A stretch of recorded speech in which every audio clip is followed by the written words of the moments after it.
It's showtime.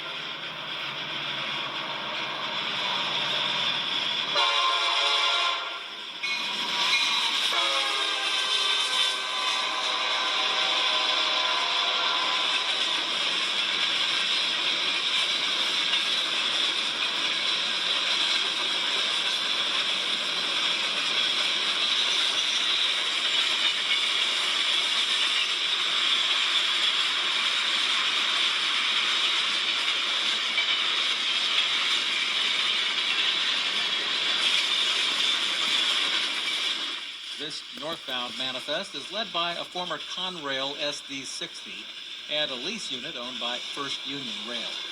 While most everyone notices the power, some may have missed the non-revenue passenger in the gondola who ducks his head down as he sees the depot at Doswell. You never know what you might see at Doswell.